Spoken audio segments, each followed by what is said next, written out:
Nay! Nay! Nay! Nay! Nanay Isabel! Three vessels ang puso niya ay parang. You have to prepare yourselves for any possibilities. Let's hope and pray for a miracle. May pumasok na hold-upper dun sa gallery niya. Sinubukan ko siyang tulungan, nakapagbunuan ako, tapos tinulungan niya ako. Kaya yan, siya yung nakuhan. Grupo silang tumakas, hindi sila lahat nakalabas. Sa bundok Amparo, baka pwede kong puntahan bukas. Tignan ko kung nandun si Papa. Nanay Isabel! Nurse! Nay! 160 chart! Nay! Nay! Sana. Nay!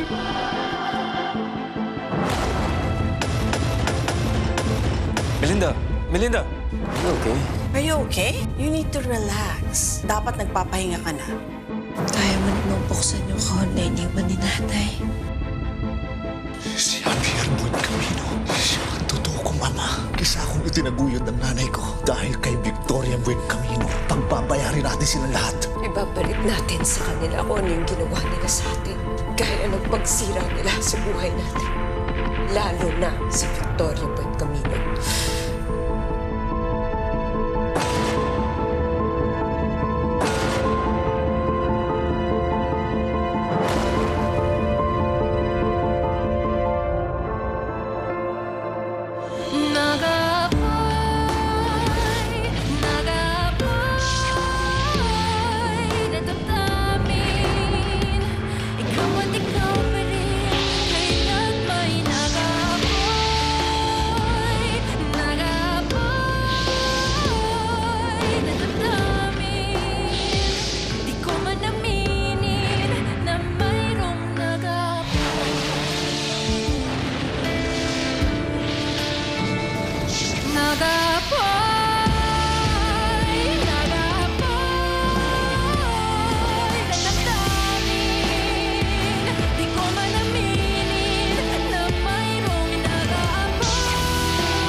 Si Javier Buencamino. Siya ang totoo kong ama.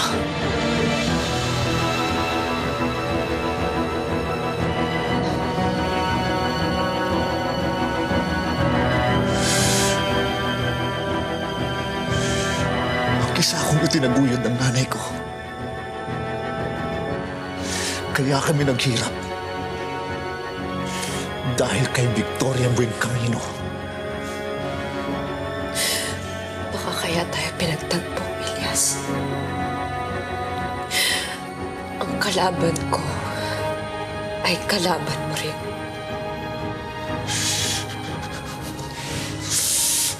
Pagbabayarin ko silang lahat.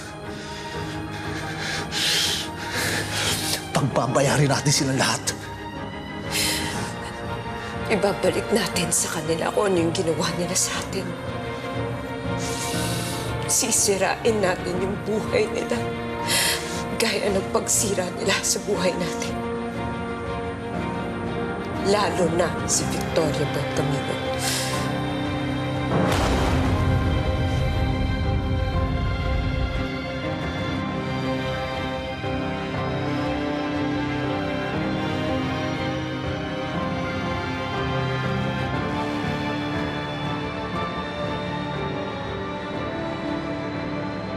Elias, may pagtatapat ako sa'yo. Nung nakasama ko si Nay Isabel sa San Rafael, may mga nasabi siya sa akin noon tungkol sa kanila ni Javier Buencamino. Pasensya ka na. Hindi ko sinabi sa'yo. Ayokong pangunahan ng nanay mo sa sikretong matagal na niyang itinago.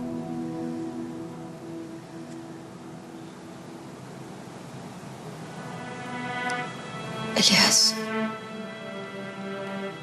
Bakit?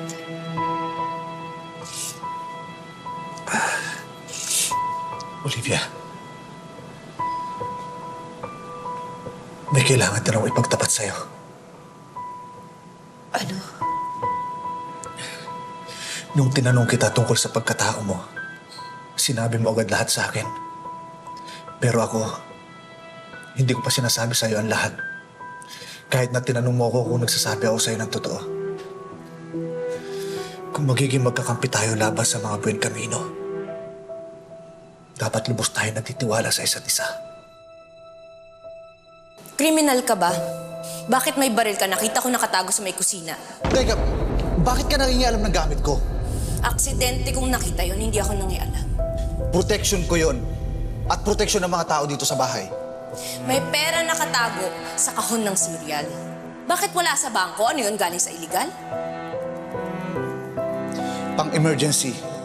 Minsan kailangan ko ng malaking pera. Pero wala akong time para pumunta ng bangko. Teka, bakit kailangan ko ipaliwanag sa'yo ang sistema ko dito sa bahay ko? Anong dapat kong malaman?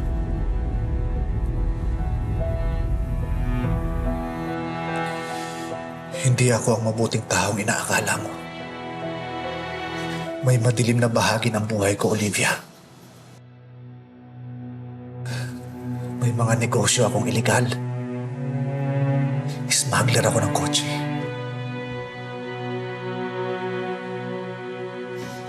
Paintindi mo ang lahat sa akin. Hindi naging madali ang buhay ko, Olivia.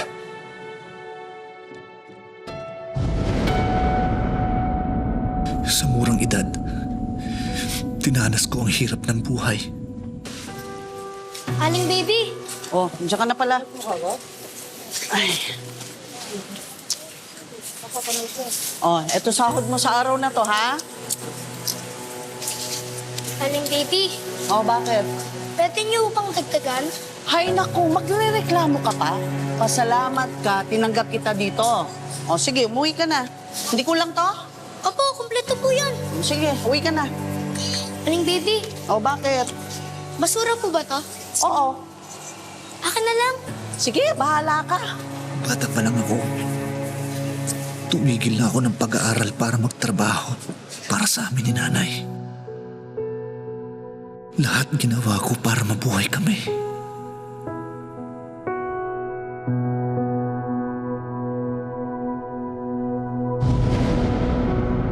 Masarap po ba, Nay? Yan mo. Pag nakaluwag-luwag, mas masarap dito kakainin natin. Nay, ayusin po natin buhok niyo.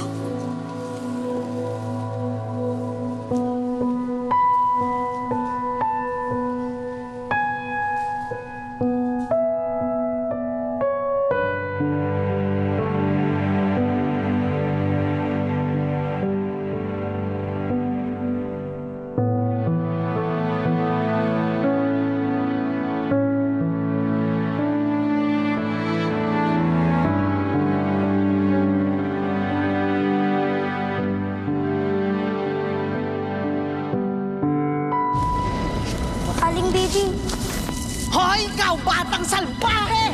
Salbahe ka? bakit po kayo ganito, Aling baby? Ninakawan mo raw yung beta kahapon. Hindi po yung totoo. Hindi totoo. Hindi ko po magagawa yun. Salbahe mo, lumayas ka! Lumayas ka sa harap ako!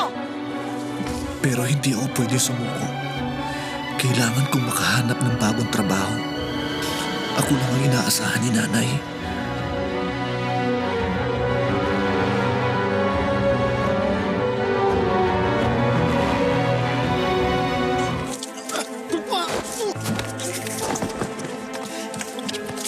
Di pa nananakawan sa toka ko.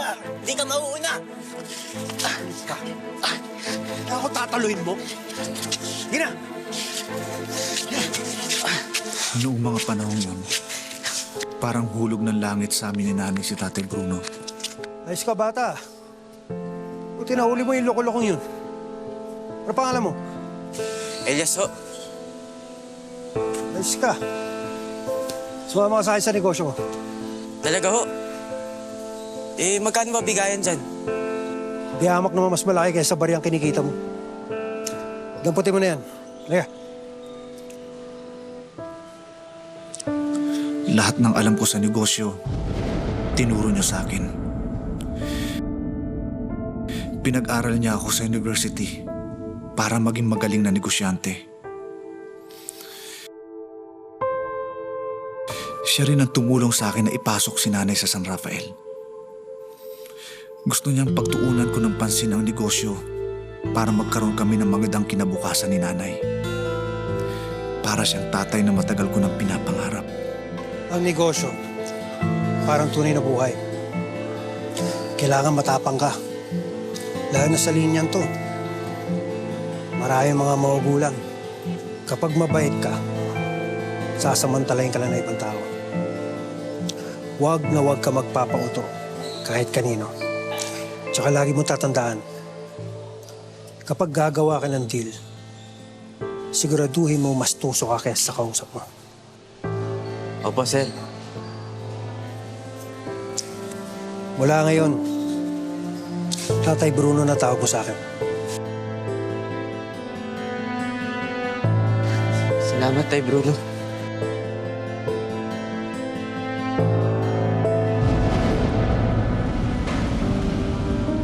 Ay kilala mo rin ang pinakamalaking kliyente natin. At balang araw, ikaw ang haharap at makikipag-transaksyon sa kanya. Kapatid. Mr. Castañeda, maraming salamat sa muling pagtangkilik. Sige mo.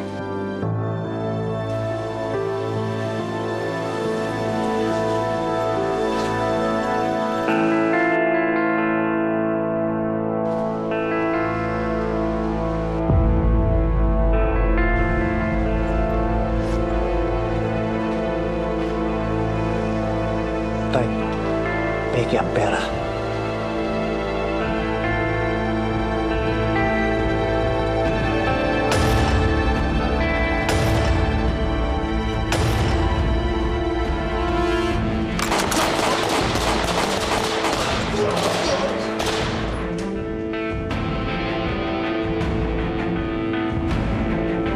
Tay, ayos lang ba kayo?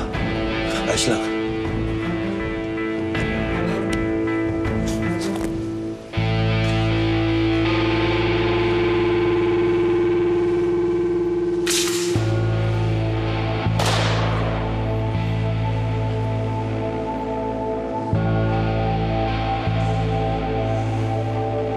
Tama ka, bata. Ayos lang, Tay. Malayo pa sa bituka to.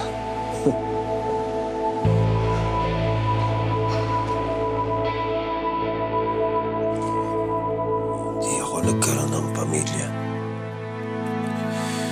Walang anak. Pero ikaw, Elias,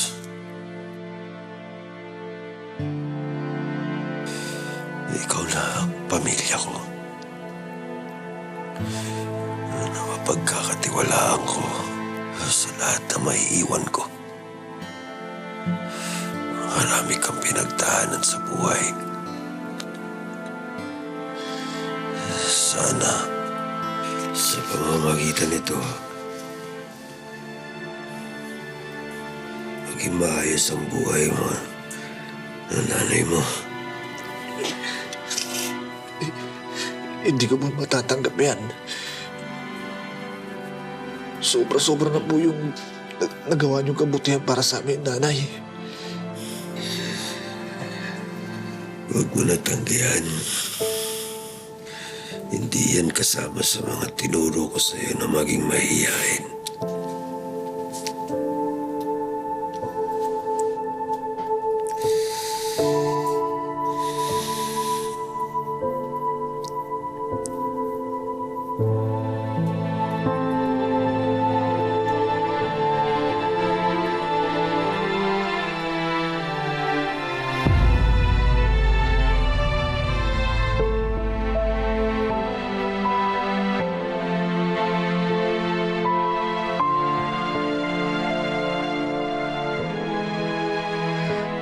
Salamat po.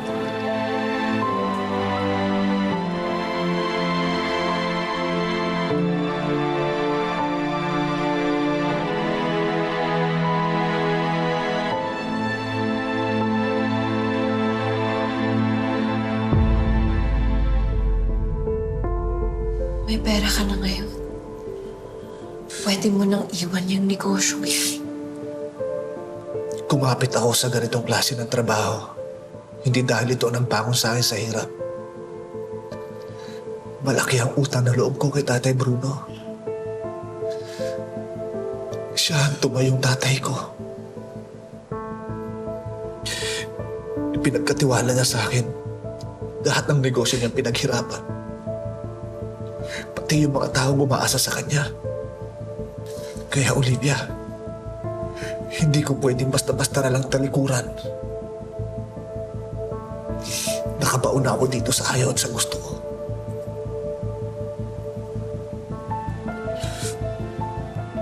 Siguro nga, hindi ako naging mabuting tao.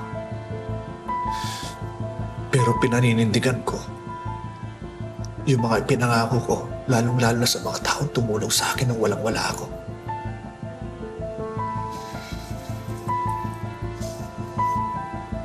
Kaya ito ako ngayon, Olivia. Sinasabi ko lahat sa'yo. Pati yung dumi ng pagkatao ko. Hindi ako nagmamalinis. At ngayon sinabi ko na lahat sa'yo, Olivia. Matatanggap mo ba ako? Hahayaan mo pa rin ba na tulungan kita?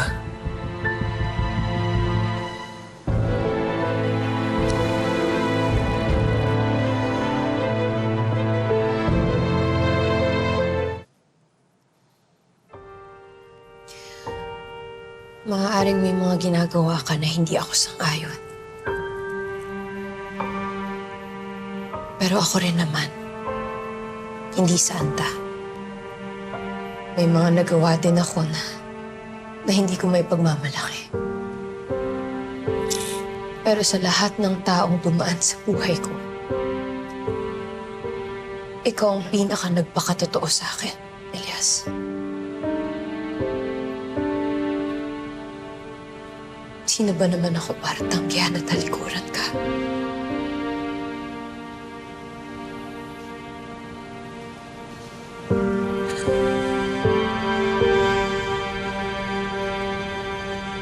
Salamat, Olivia.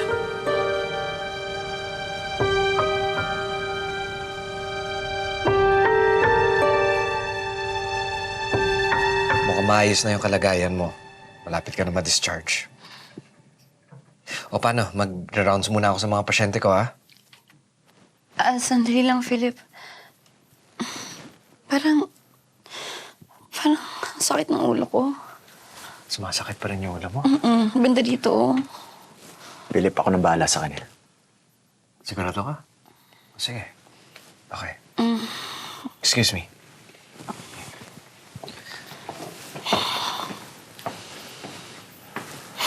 Sakit pa ba mo? Hindi na. Okay na ako. Lamok. Parang okay na siya. Okay. Gugutom ka ba? Gusto mo ng orange? Okay, thank you. Mango? Ubas, kasi masubuhan kita.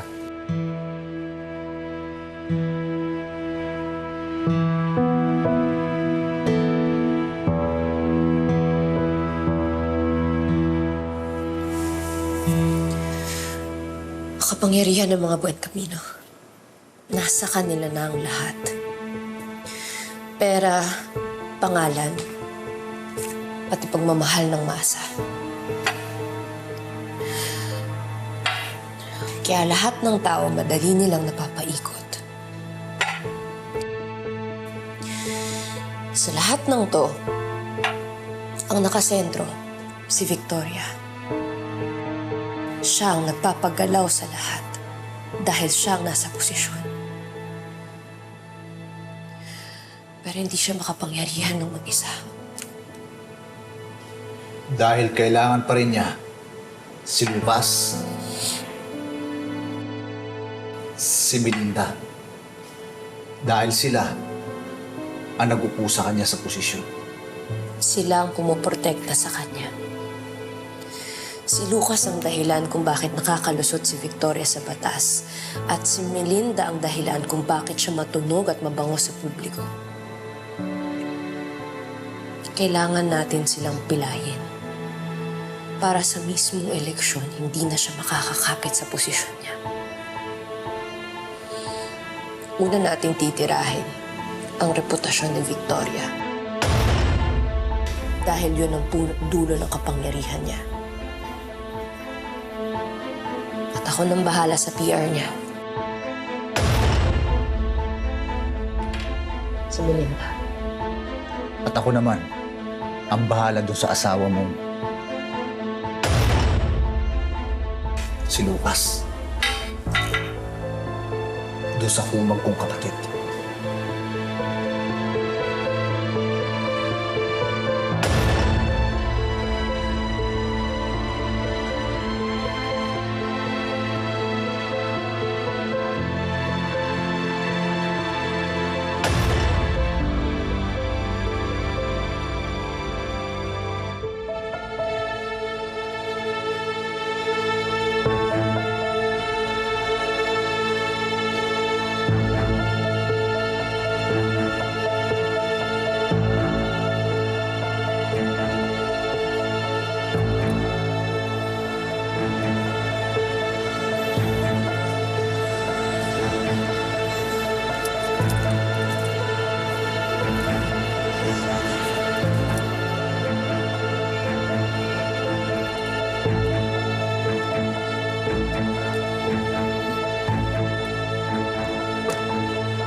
Dr. Francis Ventura, tingnan natin kung anong impormasyon ang mabibigay mo sa pamilya Buencamino.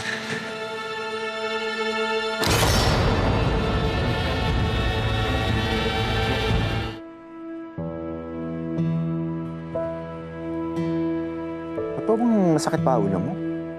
Base sa vitals mo, mukhang okay ka naman ah. So, anong pinapalabas mo? Nagpapanggap ako sa harapan ni Philip?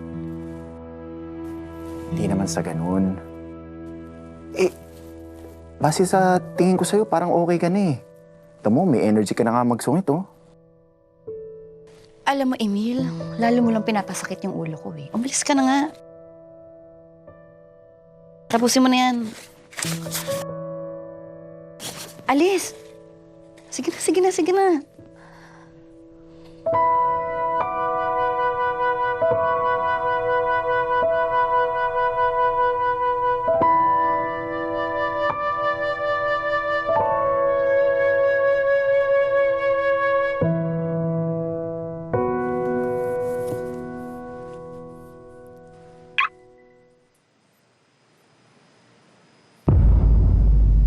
Putya na yan.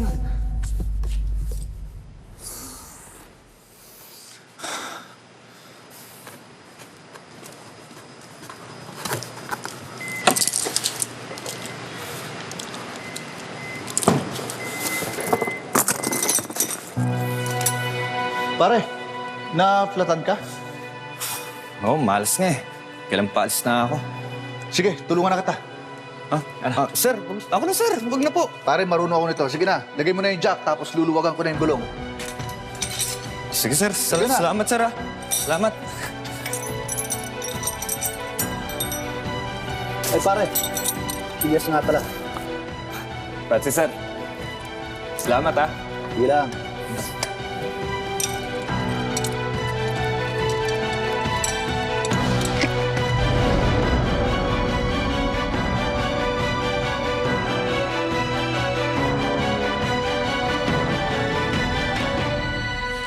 Nakuha ko na yung pinadala mo.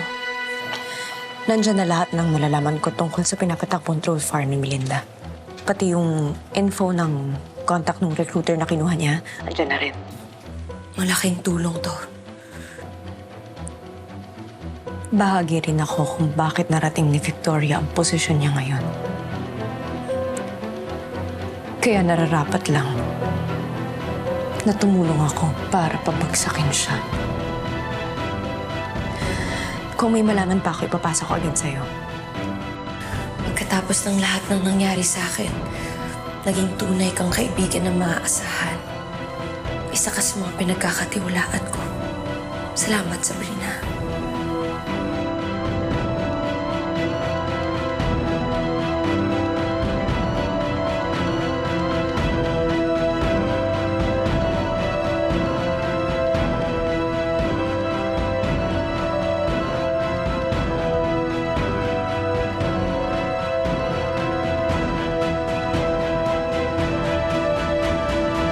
Ipapadala ko sa yung address. Meron lang akong hinahanap na lalaki. Makakilala niyo siya. Oo. I think I saw Olivia. Hindi ko hahayaang mangyari yun. Nagkakaayos na kami. Hindi pwedeng guluhin ulit kami ni Olivia. Any update on Olivia? Sino yung kausap mo? Paparanas natin kay Victoria ang ginagawa niya sa mga negosyong pinapabagsak niya. Kaya nararapat lang na tumulong ako para pabagsakin siya. Igigisa natin siya sa sarili niya.